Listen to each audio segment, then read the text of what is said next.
Alright, hello everyone, this is Kevin. I wanted to play my webcam while I was recording, so you wouldn't be bored staring at my screen. However, recording my webcam is actually really laggy and it looks really bad, so we're just going to ignore that for now and dive straight right in. I'm also going to be playing some music. I'm pretty sure you guys will probably mind, but that is okay. Most music has to be instrumental anyway, that way you can still hear me. But don't worry, I'll try to make it not as boring as possible. So, we are here today to start assignment 4. And for those of you who do not shut the hell up, for those of you who do not know what assignment 4 is, it's over here. What we need to do when we ever do any assignment is to figure out what we need to do. So, we need to open this assignment over here. But I already have that downloaded, so we're not going to waste our time doing that. So we'll pull it up real quick. Where the hell is it? Actually, I'll just pull it up here. Okay, so this assignment, purpose, don't care. Alright, so step 1, we need to save some Excel sheets. Alright, well, luckily for us, we are going to do just that. But first, we need to change settings. No, not that.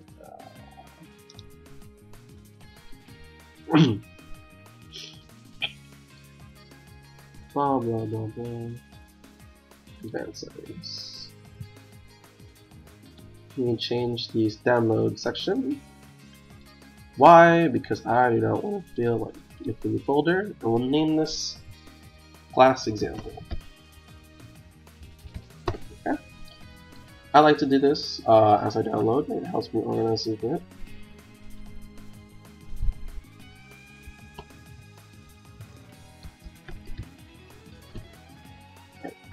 Anyway, I do that so when I click things on downloading, it downloads straight to the folder.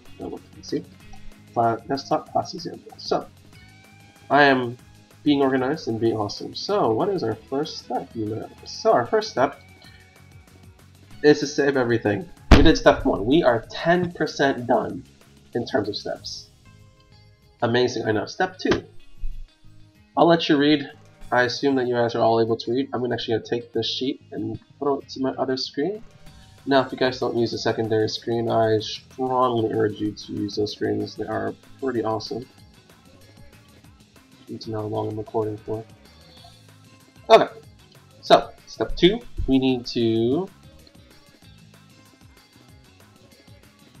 create an Excel table. Okay. So we're using the data starter kit that we have because Dr. Johnson is very nice with us. Alright. Enable editing. We realize that the sheet given upon us is messed up in all sorts of ways. Why? You see this 2 fields right here? Yeah, they're kind of separated, but we can change that pretty easily. So delete the whole damn row and add in these names here.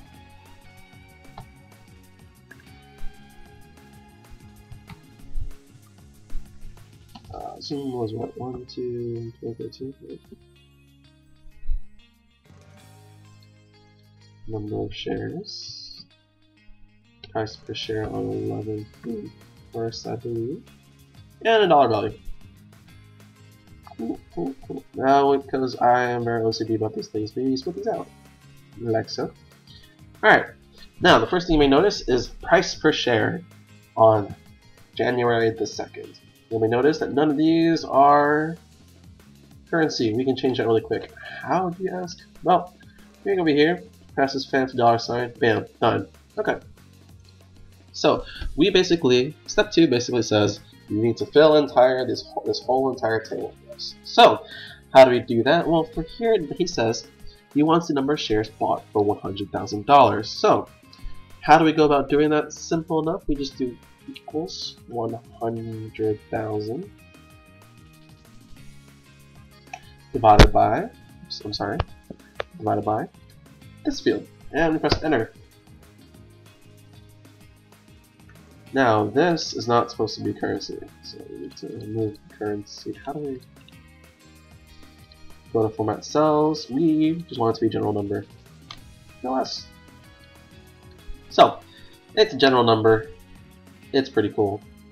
So a lot of you may be wondering, hey, what about like that cool vector formula thing? Alright, fine. Let me just show you this way first. So this is really easy because all I have to do is just control, copy, bam, go all the way down here, and say paste. And look, it does all this work. But if we really wanted to be true to our Dr. Johnson ways, we can just simply do this. Actually, no, we can do this. Alright. I'm sorry. Okay, we can go over here, say equals 100, can't count today, 100,000 divided by this whole entire vector. And we can just say Control Alt or Control Shift Enter.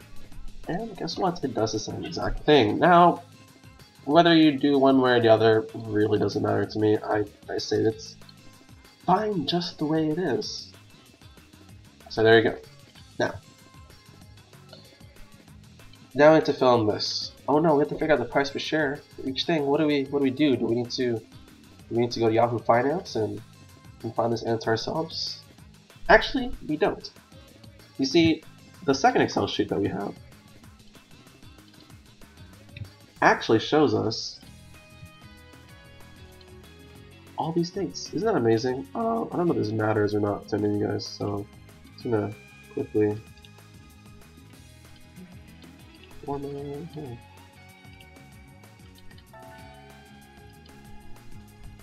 so double the size for this. Yeah.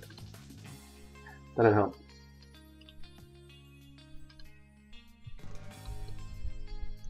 Okay. Oh no, that didn't really help either. So, see all these things here? These are all for the glorious date of November the 1st. So we go back to our other Excel sheet, and we see that these things are highlighted, and you may wonder why exactly they're highlighted. Well, if you look over here, you realize the hero is not here, but it's in the NASDAQ. See, all the highlighted stuff is from the NASDAQ. So we just need to copy all this, copy, go to our other sheet, say paste options, paste special, transpose. The one has the rotating thing. It looks really cool. So we do transpose. Bam! Now you'll notice here that we have 4 slots missing. What do we do? Well, if you realize these 4 slots are actually from the NASDAQ ones. So all we need to do is go back and look at the NASDAQ stuff and fill them in manually. So I'm just going to control copy this. Alright, actually just switch these two. No, okay. I like them the other way side. Anyway, we can say paste, or we can just do insert copied cells, and we can shift the cells down. Bam! Go back over here to line. Can't open the clipboard. I'm not trying to open the clipboard. Go over here. Alright. Insert copied cells, shift the cells down, and there we go. And basically do this for the rest of the stuff. So, let's ask how everyone's doing. I hope the audio is doing okay. But I guess we'll never know, and I don't feel like we're doing this, or cutting stuff out like we're messing up a million times, because, well, quite honestly, I'm too lazy to. But, I'm sure that if I don't mess up hard enough, I won't have to restart anything, and I should still be happy. Alright. So, we did all this stuff. Now you may be wondering, oh no, these dollar signs are different than this. We can change this, actually. If you like it like this, that's great. I don't. I like consistency. So what we can do is change this to dollar sign. Bam, fixed. If for some reason it's also changed, just pay attention to this here. Just make sure it's the same for all of it. So if you test that text. Well, okay. Just saying. Pay attention to this. It helps. Alright, so for dollar value, they just really want to know how much it costs now. So there are actually a few ways of doing this equation. I'm just going to show you the equation I would use. So you would just equal either this times this, okay, or you can do equals this divided by this times parentheses 100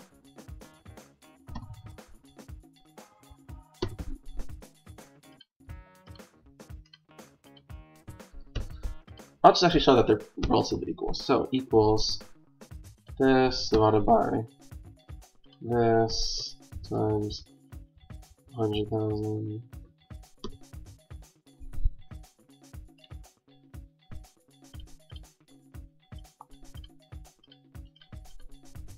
that's it. So they're pretty much the dang same. You can do however you want it. It'll work just fine.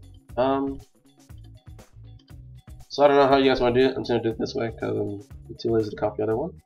Bam, copy paste. Finito. I recommend a few of you to use this other formula just in case, you know, depending how you guys want to do it. So, like any good work, when we finish things, or while we're doing things, we save. So, save. Awesome. Minimize this because we have other things to work on. So, we are completed step 2. Hooray. Now, we need to actually play with Access. Now, I'm actually very inexperienced in Access, but I'm sure together we can accomplish many things. So over in Access, we go over here, play with Access. Alright, it says here to create a new Access database called blah. So I'm going to go do that right now.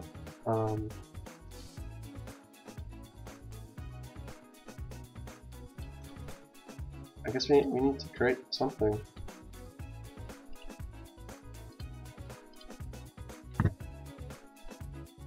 How'd I do that? Oh. There we go. I'll put my database, I have something to reference, and I'll look like a complete idiot while doing this with you. Alright, so we have created a new, so we did, oh yes, I'll have to go back and show that again.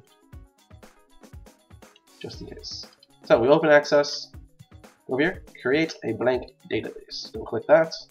Now the first thing we do is save. Sure, we're going to save this table. No, just close. You can do file, and then you can do save database as, and we'll save the database. Now the thing says, let me pull up. It says save as computer science, whatever, 1300, whatever, F13, and PeopleSoft ID. Excuse me. So, and we say save. This already exists. Do I want to replace it? No. You know what? Let's just be. Oh wait, yes we can be safe about this. Bam. No. Okay, no, let me just do this. Alright. So, now that we saved it, we can enable content. Now it says, now we did step 3.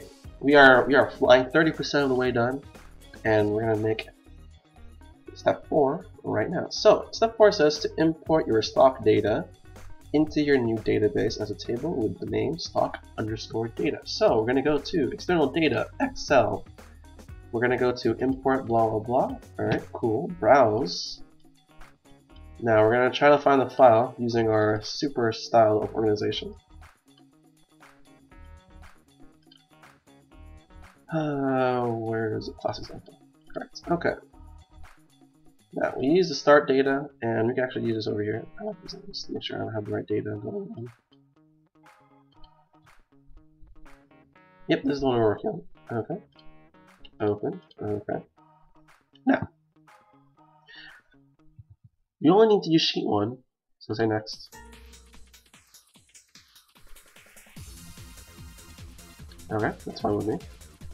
The first row contains column headings. Indeed it does. And remember, you have to change these because they only take the first row, and for some reason the Excel sheet we're given is given 2 rows. So you can change that pretty easily. If not, you can do it again. This, I have no idea. We can just totally skip this. Actually, we can choose to not import this. We can import this field. Now I'm choosing not to import this field, and you'll see why in a second. Okay? Now it says it wants to add a primary key. So we're gonna have this primary ID. We're gonna let Access add the primary key in place of the ticker ID. Okay. Now we're gonna import the table. Well, we're gonna call this stock underscore data. And you can click this too, but I don't like it personally. Look, save import stuff now. Checking boxes is a trap. So we go straight here. Right away, we notice that we have a bunch of number signs. We can easily do that. Bam. Alright, so we can stretch these all out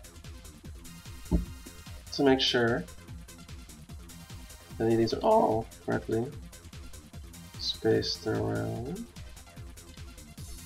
Alright. Show the company name show. This one's missing. Okay. Now, I know a lot of you guys are not familiar with the Access. So, this ID is supposed to be called ticker ID, but we let it be the primary access key mainly because I like having the auto number feature. Now we're gonna go to the design view and look at this. So you see here it says auto number. All you have to do is just type this and say ticker ID. Okay. Bam, auto number. So we make sure ticker name is text. Company name is also text. Price is currency. Number of shares is number. Field 8, we don't have a field 8. What is it doing here? We should delete it. Bam. We don't like your field 8. So, yes, we will save. You make sure you save every time. So, as you can see here, we have everything added. And look, this is the end of step 4, and I'm going to actually end right here. It's been 20 minutes, so I'm going to try to not bore you guys every 3 seconds. So, I hope you guys enjoyed these first 4 steps. We did pretty much this whole entire thing in class. I'm trying to separate these so I can do all the queries that are needed in the next video. So I hope you enjoyed this. I know it's a little messy. It was actually my first time recording it, so I don't know how it went, but I hope you guys enjoyed. You guys have a wonderful evening.